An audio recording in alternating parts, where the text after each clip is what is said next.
bu dee abonné go ci sunu page bi mën ngaa bës foofu ñu bind s'abonner nga bësaale cloche boobu ngir ngay mën di am sunu yeneeni notification wala saa sunu dugalee beneen vidéo bu bees.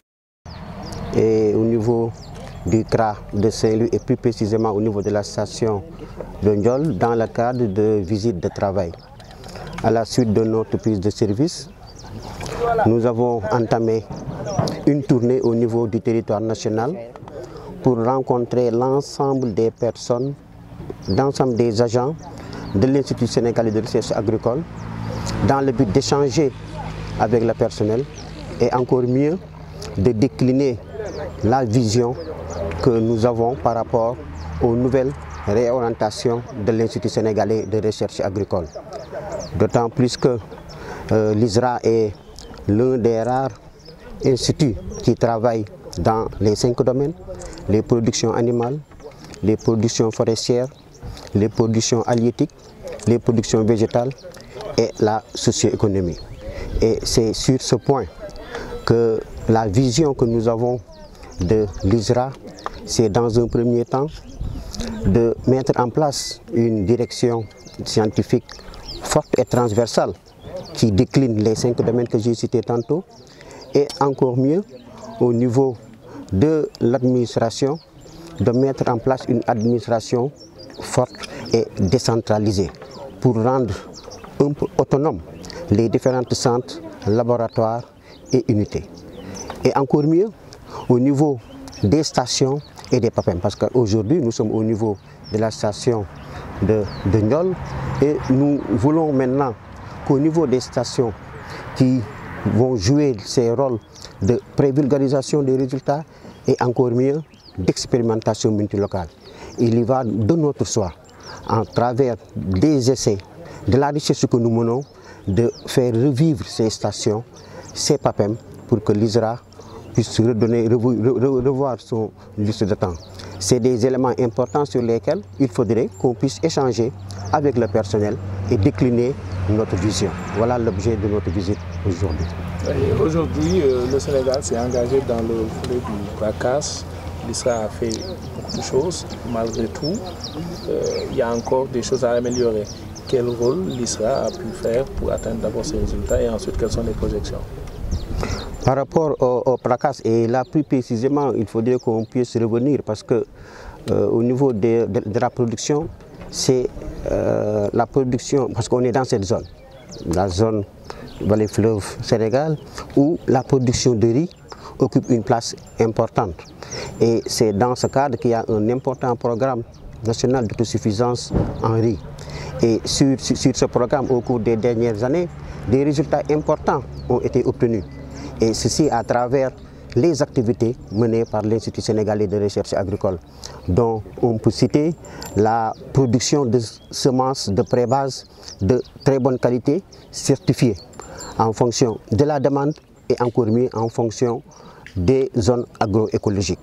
L'autre élément, c'est par rapport au renforcement de capacité de la population sur les bonnes pratiques. Et l'autre élément, c'est ce qu'on a pu faire aussi, c'est promouvoir la consommation de riz de haute gamme avec des variétés, de nouvelles variétés. L'autre élément, c'est de pouvoir discuter avec la population, avec les acteurs de cette filière pour qu'on puisse réviser le plan triennal dans cet aspect de contextualisation. Et je n'ai cité que l'exemple du riz parce qu'on est dans cette zone. Et il en est également de même par rapport à l'arachide où un important programme est en cours pour produire 65 tonnes de semences de pré-base d'arachide. Justement, à propos du blé, le Sénégal importe aujourd'hui plus de 160 milliards. Hein. L'ISRA a mis au point quelques variétés. Qu'est-ce qui bloque concrètement? Vous l'avez dit, 160 milliards, un chiffre important, alors que le pays pourrait vraiment faire des économies. Maintenant, c'est qu'il y a, d'autant plus que l'ISRA a mis en place des variétés qui sont adaptées.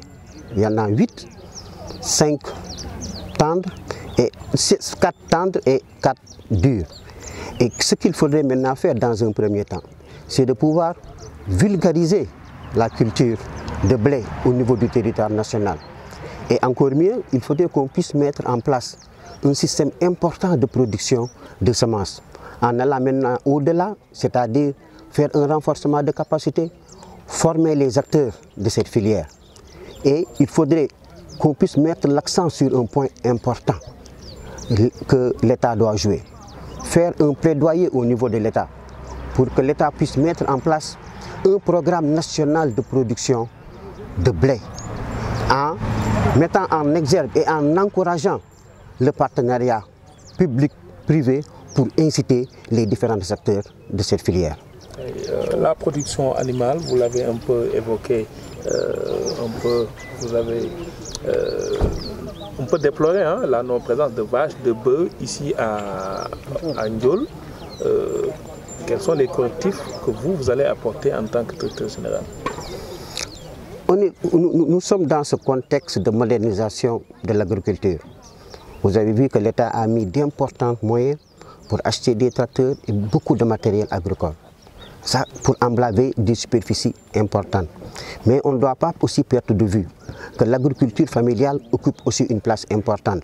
Même au niveau des stations, il parvient d'emblaver de petites superficies. Et en emblavant de petites superficies, il faudrait qu'on puisse, je ne dirais pas des méthodes rudimentaires, mais au moins utiliser la traction animale qui peut donner des solutions dans ce sens. L'ICSA a une forte expertise en matière de dressage des animaux et en matière de traction animale et de mettre en place aussi le petit matériel agricole. Et je pense que sur ce fait, par rapport à l'opportunité que nous avons de moderniser, mais aussi de conserver ce patrimoine, la traction animale, l'ISRA a un rôle à jouer important et sur ce point, nous allons nous y atteler pour encore mieux vulgariser cette traction. bu dee abonné go ci sunu page bi mën nga bës foofu ñu bind s'abonner nga bësaale cloche boobu ngir ngay mën di am sunu yeneeni notification wala saa sunu dugalee beneen vidéo bu bees